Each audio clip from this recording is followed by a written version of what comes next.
Bonjour à tous, je suis le détective. Bienvenue en comparution immédiate. Le prévenu du jour s'appelle Vice Versa. Et vice versa, et vice versa.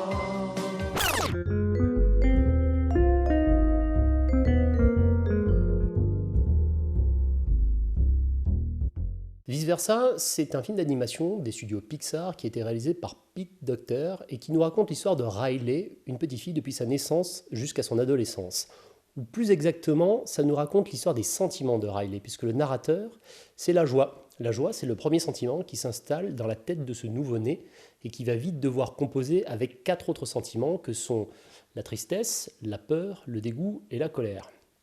Donc à eux 5, ces sentiments, ils vont devoir se partager la personnalité, le contrôle et la gestion des émotions, des souvenirs de cette petite fille. Et notamment, ils vont devoir faire face à un chamboulement à l'adolescence de Riley, qui est le déménagement de son Minnesota natal vers la ville de San Francisco, avec ce que cela comporte de contrariétés plus ou moins grandes. Pixar et moi, c'est une longue histoire, et c'est surtout l'histoire d'une blague que le studio me joue à chaque fois. C'est à la fois drôle, c'est à la fois très fort de leur part et un petit peu énervant et insultant pour moi. C'est qu'à chaque fois, ils sortent un pitch pour lequel un pitch qui ne me semble pas porter de promesses énormes et qui finalement me surprend et me conquiert. Par exemple, quand on parle de jouets qui vont prendre vie pendant que les gamins ont le dos tourné, ça donne Toy Story. Et j'ai adoré. Alors à la rigueur, celui-là, on pourrait lui donner l'excuse que quand le premier est sorti, j'étais moi-même encore un gamin, enfin un adolescent. Mais le tour de magie s'est joué plusieurs fois par la suite. Quand on parle de monstres qui vivent dans les placards, ça donne Monstres et compagnie. C'est loin d'être mon préféré, mais je l'ai trouvé pas mal. Par contre, il y en a deux que je trouve vraiment géniaux. Et c'est là où le gap entre les promesses du pitch de base et ce que j'ai vécu au cinéma est le plus grand. C'était Ratatouille, une souris qui va faire la cuisine chez un chef à Paris. Je suis vraiment allé voir ce truc en disant cette fois-ci ils vont vraiment se couvrir de ridicule et eh ben non, c'est mon Pixar préféré. Et l'un de mes autres Pixar préférés c'est Là-haut. Et encore une fois, quand j'ai eu le pitch de base, un papy qui s'évade de la ville en accrochant des ballons d'hélium à sa maison pour transporter celle-ci jusqu'en Patagonie, suivi par un boy scout et aller vivre des aventures extraordinaires avec des animaux imaginaires.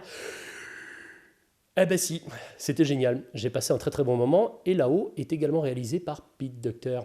Pete Docter qui a travaillé aussi sur des adaptations de Miyazaki. C'est lui qui a fait les dialogues américains du Château ambulant. Et je pense que ça pose aussi un petit peu le niveau d'ambition narratif, symbolique et qualitatif qu'il peut y avoir chez ce réalisateur et chez les équipes de Pixar en général. C'est pas anodin.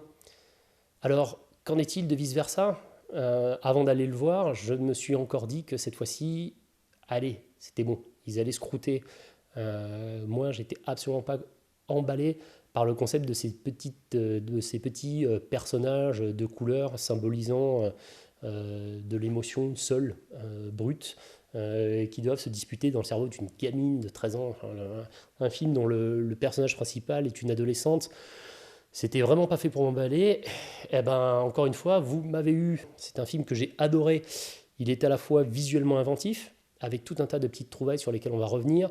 Il est intelligent, il est ingénieux, et en plus, il se paye le luxe d'être touchant. Donc, chapeau. Je vous propose de voir un petit peu ses qualités au travers de 5 illustrations que j'ai volontairement axées sur le côté figuratif de la personnalité de la petite fille, donc cette espèce de monde intérieur. On va en parler un petit peu en détail, donc si vous voulez vraiment garder la pureté de la chose, parce que c'est vrai qu'on n'en voit pas beaucoup dans la bande-annonce, ne regardez pas la fin de cette chronique, mais je vais quand même éviter de révéler des rebondissements ou des éléments cruciaux du scénario, donc vous pouvez aussi le regarder si vous n'avez pas peur que j'explore un peu plus avant le film.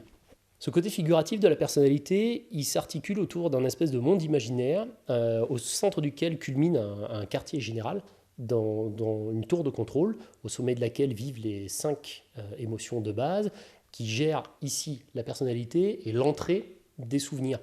Et ensuite, de façon concentrique, on va trouver plusieurs éléments. Donc, le premier élément dont je vais vous parler, c'est la console, qui se trouve au centre même, c'est vraiment l'élément de base. La console de contrôle que se partagent les personnages. Au tout début, c'est juste un bouton, au moment où naît la gamine, et les émotions à tour de rôle, elles viennent taper sur le bouton, et puis quand elle tape sur le bouton, la gamine, si c'est la colère qui tape, la gamine est en colère, si c'est la peur, et ainsi de suite. Et ça illustre bien le côté basique des enfants, le côté entier. Et petit à petit, dans le film, en fait, cette console va devenir de plus en plus grande et de plus en plus complexe, et les émotions vont devoir composer les unes avec les autres. Et ça, je trouve que c'est une trouvaille très bien faite. Et je pense que ce n'est pas complètement sans lien avec l'art du cinéma, c'est-à-dire que ça ressemble de plus en plus à une console de mixage de son ou d'image. Et il y a d'autres aspects sur lesquels je ne reviendrai pas aussi qui parlent du cinéma. Donc je pense qu'il y a aussi ce côté cinéphilique qui est exploité et exploré dans le film. Le deuxième point, c'est la coloration des souvenirs. C'est-à-dire que depuis cette salle de contrôle, on va avoir les souvenirs qui arrivent, qui sont des espèces de billes. Et comme je vous ai dit, chaque émotion est un personnage d'une couleur. Les billes de souvenirs qui arrivent sont colorées par l'émotion ressentie au moment où l'expérience est vécue, mais elles peuvent être aussi contaminées parce que ces souvenirs ils sont toujours accessibles. Et donc selon qui va les chercher et dans quelles circonstances on va les chercher, il peut y avoir une contamination ou un mélange de couleurs. Ça aussi, c'est une belle trouvaille visuelle. C'est à la fois basique, intelligent et direct, c'est-à-dire qu'on saisit directement l'idée. Autour de notre pic central, on a des îles qui flottent et qui sont reliées à cette espèce de tour d'ivoire par est-ce que ce sont des câbles, des passerelles on ne sait pas en quoi c'est, à la rigueur, ça n'est pas grave. Ça me fait penser un petit peu, pour ceux qui connaissent Stephen King, au monde parallèle qui gravite autour de la tour sombre dans son roman Fleuve, avec une tour centrale et les mondes qui vivent reliés à cette tour et qui tournent autour. Et là, ces îles, en fait, qu'est-ce que c'est? Ce sont des allégories, des piliers de la vie de Riley, que sont la famille, les amis, le sens de l'honnêteté ou le hockey sur glace, qui est un sport qu'elle pratique depuis qu'elle est toute petite. Et chacune de ces îles qui flottent dans cette espèce d'éther est une représentation un peu enfantine, ça ressemble un peu à de la fête foraine, à chaque fois, ou à du parc d'attractions. Le parc d'attractions n'est pas loin non plus dans ce film. Et donc quand on le voit depuis la tour, on ne voit que le décor. Mais dans le film, on va être amené à aller voir derrière et on va voir aussi tous les mécanismes qui permettent de garder ces îles en sustentation et donc de continuer à soutenir la personnalité de la petite.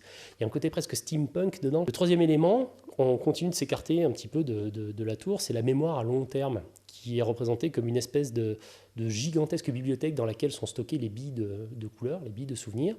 Et donc c'est labyrinthique, c'est très très grand. Et pour immense qu'elle soit, cette bibliothèque n'est pas infinie.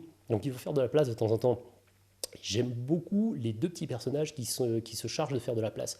Ce sont des espèces de minions, des petits personnages patatoïdesques qui se promènent avec un gros aspirateur qui est relié au cinquième point que j'ai trouvé ingénieux et sur lequel je vais revenir, qui est l'oubli, une espèce de grande fosse qui est juste à côté de tout ce petit monde. Et de temps en temps, il faut bien faire de la place. Donc de façon un petit peu hasardeuse et capricieuse, ça, on n'en a plus besoin, poum, poum, poum, poum, on aspire et puis on jette, comme ça fait de la place.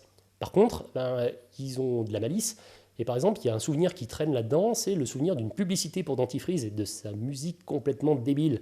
Et comme ils sont farceurs, ils aiment bien celui-là, ils font croire qu'ils l'enlèvent, mais en fait ils ne l'enlèvent pas, ils le gardent, et de temps en temps, il leur balance de façon aléatoire dans la tête, dans le cortex central de Riley, et qui va se retrouver à siffloter la musique débile de cette publicité. Et puis il y a l'oubli, qui est la grande fosse dans laquelle finissent tous les souvenirs qu'on ne peut pas garder parce qu'il faut bien faire de la place, mais il n'y a pas que les souvenirs qui arrivent là, il y a aussi des concepts, il y a aussi des piliers de la vie qui au bout d'un moment doivent changer et se renouveler. C'est l'occasion à la fois de scènes inventives et touchantes, tristes, mais pleines de sens. Et vu d'en haut, vu de l'univers conscient, l'oubli, c'est un puissant fond, c'est noir, et puis il n'y a plus rien. Mais on va avoir, au cours des aventures, des sentiments, l'occasion d'aller l'explorer et de découvrir tout un tas de souvenirs cassés, endommagés, abandonnés, et donc de comprendre aussi qu'il y a des choses qu'on a oubliées, mais qui existent encore un petit peu, qui traînent un petit peu dans les fonds des limbes du subconscient, même si le subconscient est encore traité de façon différente. Mais je ne vais pas pouvoir faire un tour exhaustif. Au travers de ce monde, qui va être le terrain de jeu donc des 5 émotions qu'on a présentées en début de film, on va pouvoir découvrir plusieurs choses. Et en fait, il y en a 2 principales, à mon sens, qui sont résumées dans les 2 titres originaux et français du film. Le premier, c'est le titre original, c'est Inside Out, ce qui se passe dedans et ce qui se passe dehors. Vous avez un dysfonctionnement à l'adolescence de Riley. C'est-à-dire que, comme toute adolescente, elle va passer par une période difficile qui va se manifester dans sa vie réelle de tous les jours. Mais il va y avoir une pagaille aussi à l'intérieur. Est-ce que la pagaille extérieure est due à la pagaille qui se passe à l'intérieur, ou est-ce que la pagaille à l'intérieur est due à ce qui se passe à l'extérieur? Le film entretient volontairement l'ambiguïté sans même évoquer qu'il y ait une ambiguïté. C'est-à-dire que si vous vous posez la question après coup, vous verrez qu'il n'y a pas vraiment de réponse, qu'il y a autant de dysfonctionnements internes qui provoquent des réactions à l'extérieur et autant de choses extérieures qui mettent le boxon à l'intérieur. Ça, c'est très intelligent et ça permet un jeu permanent d'interprétation et de double sens du film. La deuxième interprétation, la deuxième lecture que j'en ai, c'est le titre français, Vice Versa, qui correspond finalement à une nuance et qui va être progressivement introduite dans le film.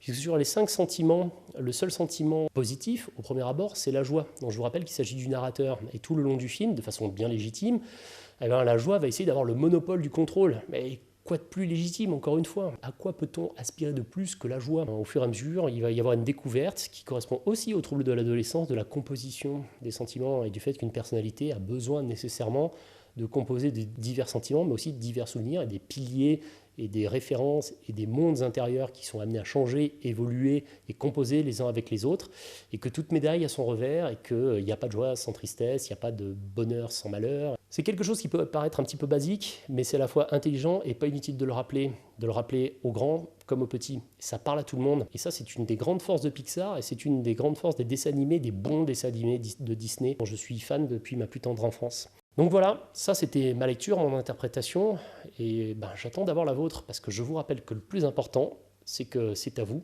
de vous faire votre propre idée. Par nos désirs excommuniés de la fatalité, destitués, et vice versa.